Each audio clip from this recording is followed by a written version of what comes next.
হয়েছে আর বর্ষা বলছে কি 500 টাকা ধার দিতে পারবি, তুই পরের সপ্তাহে দিয়ে দেবো রে, অনেক প্রবলেম চলছে। না রে আমার কাছে হবে না, ওর কাছে তাই জিজ্ঞেস করে। আরে না রে ভাই, আমার কাছে তো হবে না, আমার কাছে নেই রে। থাকলেও দিতাম না। ঈশা তোর কাছে হবে না? না রে আমার এই মাসে অনেক টানাটানি, আমার কাছে তো হবেই না। তোকে টাকা দেবো, কবে না কবে ফেরত দিবি, দরকার কি আছে?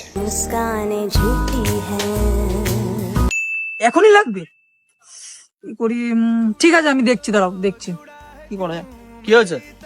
আর দা বলো না, টাকা লাগবে এখন 1000 টাকা, বুঝতে পারছি না কি করবো। এই নে, আমার কাছে 500 আছে।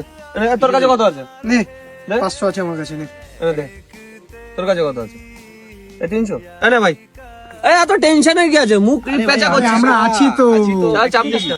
একটা কঠিন বাস্তব কি জানো, মেয়েরাই মেয়েদের সব থেকে বড় শত্রু হয়, আর প্রসঙ্গ যদি বন্ধুত্বেরই ওঠে তখন ছেলেরাই সেরা। তেরা ইয়ার হুঁ मैं